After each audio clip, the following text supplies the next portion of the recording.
Nobody decorates their home anymore. No one seems to decorate for themselves now.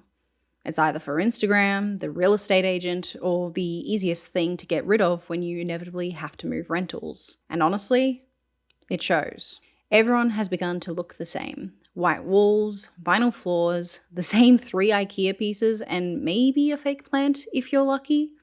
Where did the personality go? Where are the quirks? Where is the human spirit?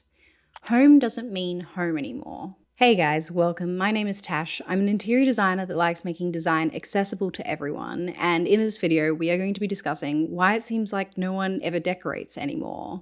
Now, obviously as a designer, I see and create beautiful homes all the time, but for the average person, and I'm assuming yourself, we're probably all asking the same questions.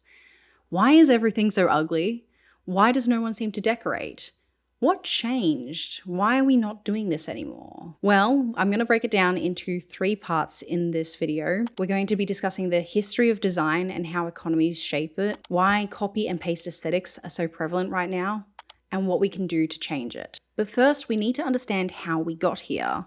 Let's do a design speedrun on history and how that has affected our homes. In the 1800s, we had the Industrial Revolution. For those that were wealthy, their homes were often Victorian-esque in nature. At this time, a house wasn't just a home, it also was a status symbol that talked about how wealthy they were, what type of jobs they had, and also what they meant to society. Quality was really high for these wealthy folk, but for the common people, this was not the case. They tended to live in overcrowded single rooms where diseases ran rampant. Then we had arts and crafts before the First War, and after we had Art Deco. This was seen as a rejection of Victorian style and the modernization of the design world. We moved away from things that we had been using for centuries to having a more modern aesthetic. The Great Depression hit in 1929 and World War II during 1939 to 45, which meant limited resources and more modest living. We pretty much had wartime minimalism where it was function over anything else. Mid-century modern came in the 1950s when things started to look up. But this is when consumerism started to seep in. You can thank Edward Bernays, the father of propaganda, for that, alongside cheap new materials like plastics, which we didn't have beforehand. And this was a very distinct point in time in our history because our thoughts around things changed. Instead of purchasing something once that we absolutely needed and having it for a lifetime, our psyche changed from having something because we needed it to having something because we wanted it.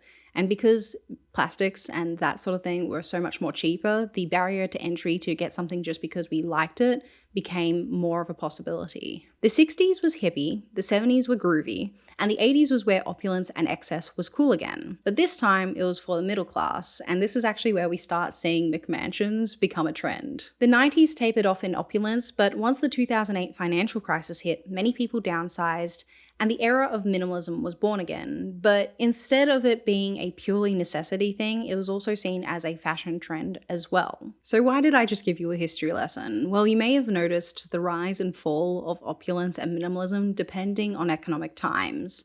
We are currently going through a bit of a tough economic time as well, with rising cost of living and more people renting. Because many of us are moving every other year, it really doesn't make financial sense to purchase high quality furniture now. There are a few reasons for this, including the fact that it may be heavy, the fact that it may get damaged during transportation, or even just the simple fact that you don't want to clean it or fix it if it does get damaged. But what about this Truman style that we're seeing, this grey, boxy look that just seems to be absolutely everywhere? Obviously, we're going through economic downtimes, sure, but why is everything looking the exact same?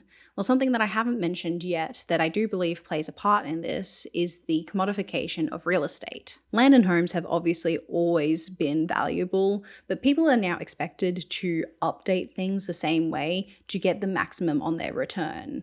Being different is dangerous to the bottom line because then you'll likely have a smaller buyer's pool. As a designer, this genuinely hurts my soul because I cannot tell you how many times I've had someone say to me, "Oh, I really love this thing, but I have to think of resale value." And so they are so concerned and scared about what a future buyer may think of something instead of enjoying their home for the time being.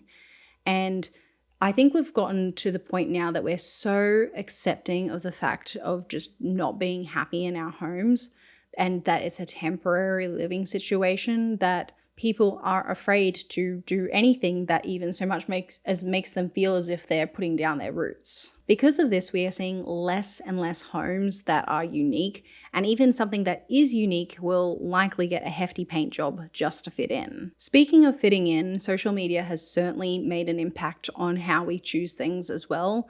With design trends, it'll be here one minute and then gone the next. So even if you do like something, you'll buy it, and then once it's in your home, only a few mere months later, it'll be out of trend and you'll feel as if you're behind on the times. So what's the point in even purchasing anything at that point? There is also an expectation that you can only have one specific aesthetic and can't change out, but then there's also so many that you can get buyer's fatigue just by seeing how many options there are. We also have influencers pushing all the exact same brands and creating eerily similar looking aesthetics. In fact, recently it was outed that the New York influencer style, picture a minimalist aesthetic, goes to yoga at 5 a.m. type of person. Many are all managed by the exact same talent agency, and their goal is to look exactly the same. Now, am I saying that designers do the exact same thing? Well, we don't have any evidence for that, but I do know that designers like to follow trends. So I think we are doing it to a certain extent, but perhaps not to the same planned effort. Personally, although I find it very interesting to see why design trends are coming in and what has triggered them to be so popular at the time, when it comes to designing your home, it should be inherently personal. I want to walk into your home and know what type of person you are. I want to look at your bookshelf and see if you've arranged it alphabetically or by color. I want to question whether or not you're obsessed with ducks, because I've seen 3 in this room alone. And I want to see a family heirloom of yours that is something about your culture or heritage that has a beautiful story. I think the saddest thing about how us normal people decorate these days is that we're so consumed by what other people will think, what will be easy for now, and oh, this looked good in this influencer's home, I'm assuming it'll look great in mine.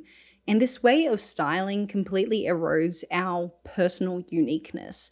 It gets rid of our culture, our heritage, the things that make us unique in ourselves, our hobbies, and it ends up uninspiring us. Like, of course, we've got, the gray flooring, the white walls, the boxy cookie cutter look. Of course, that sucks, but especially when it comes to styling, that is something that we can control even when renting. And if you end up doing the exact same things as everyone else, then of course it's uninspiring. Of course there's no reason to want to make it look better because it has nothing that ties us to it.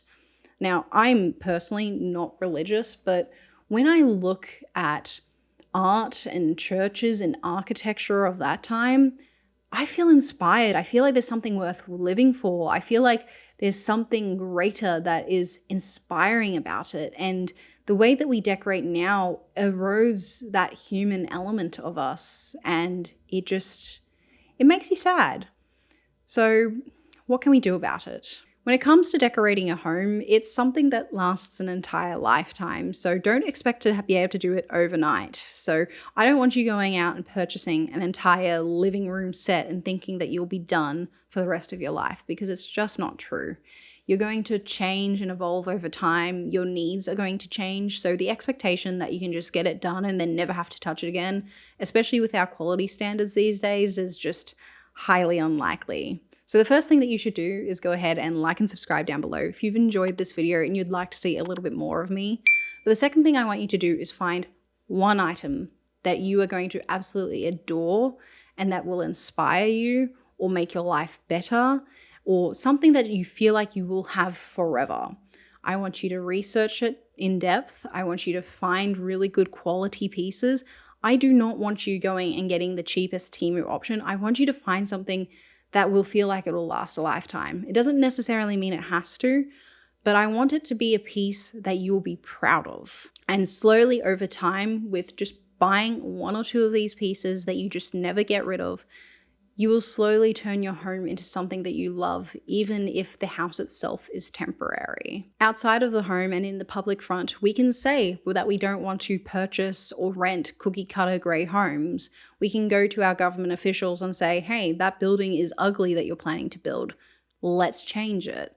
And slowly over time, we can change the culture as to how we think and feel about buildings around us and how we style our homes. I hope you enjoyed this video. Make sure you let me know in the comments below what you are planning to get for your home. I'm thinking of getting like an antique brass duck because I absolutely love birds.